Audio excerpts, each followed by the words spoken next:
Our verse for today is in Acts chapter 16, verse 25 to 31.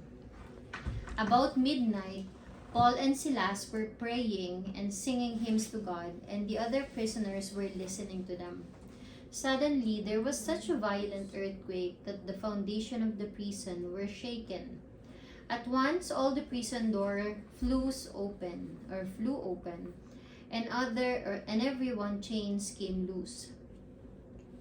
The jailer woke up, and when he saw the prison doors open, he drew his swords and was about to kill himself because he thought the prisoners had escaped. But Paul shouted, "Don't harm yourself. We are all here." The jailer called for lights, rushed in, and fell trembling before Paul and Silas. He then brought them out and asked, "Sirs, what must I do to be saved?" They replied, "Believe in the Lord Jesus, and you will be saved, you and your household." Let's read. Throughout our lives, we will be asked to make sacrifices for those we love.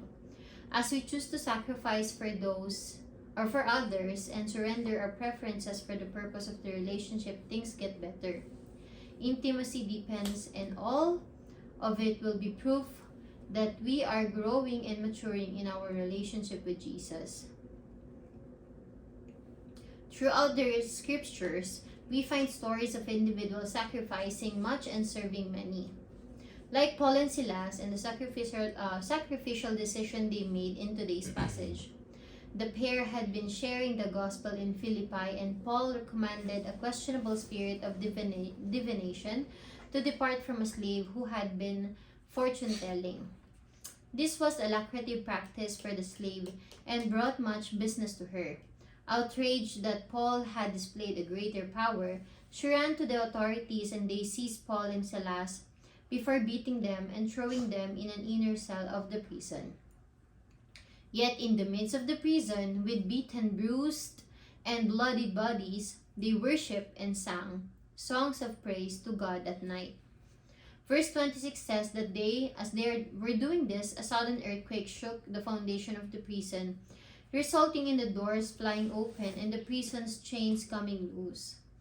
Verse 27 to 28 describe the jailer guarding them waking up, seeing the prison doors open, and falling into terror. He then drew his swords to commit suicide, but Paul intervened and instructed him not to harm himself. Under Roman rule, any guard who allowed the prisoner to escape was liable for the same penalty the prisoner received. In Paul's situation, what would you have done? Paul doesn't try to escape or think about his own safety. He is more concerned about the jailer's salvation. As a result, verse 30 describes the jailer asking what he must do to be saved. Paul's Christ-like concern completely stuns the jailer. Why? Because Paul and Silas put their own needs beneath the jailer's need for Jesus. They didn't run away to save their own skin. They stayed and shared the gospel.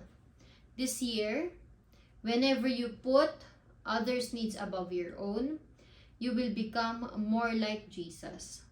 However small a thing in an individualistic, self-driven culture, adopting a kingdom mindset asking, "What can I do for you?"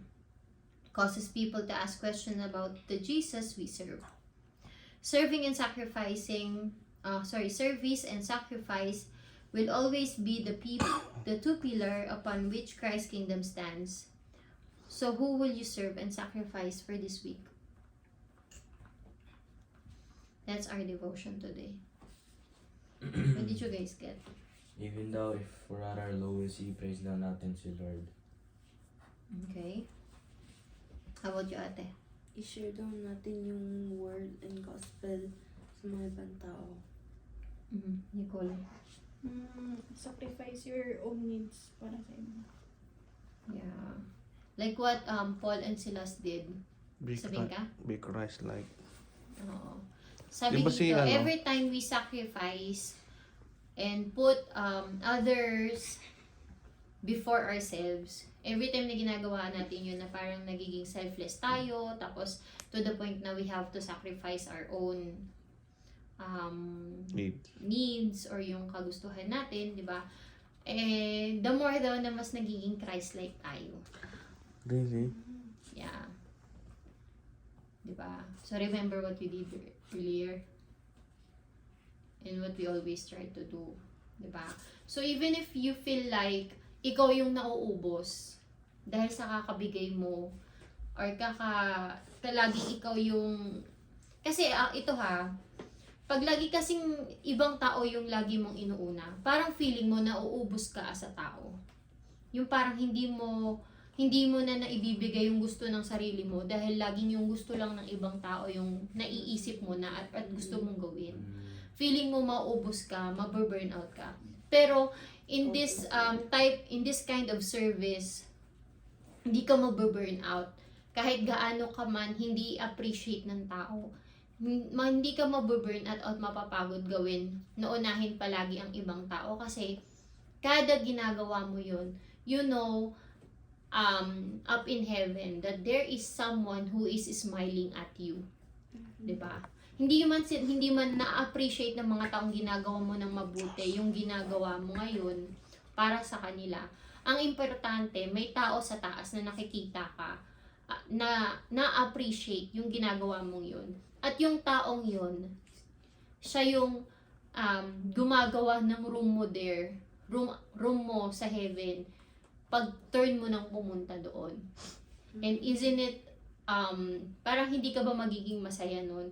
'Di ba? Alam na ng Diyos na pupunta ka doon dahil sa mga ginawa mo dito sa mundo na pagsasacrifice.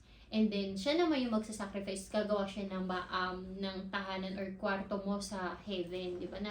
Napakasarap sa feeling nun. And, sabi nga dito, na the more you sacrifice for other people, the more you become Christ-like, which is your purpose in life here. Kasi the more you put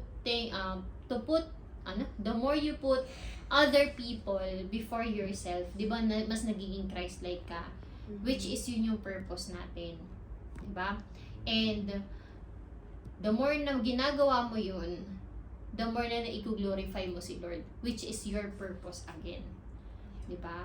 So whenever you do good, wag kang hihingi ng kapalit or wag mong i-expect na i-appreciate ka palagi.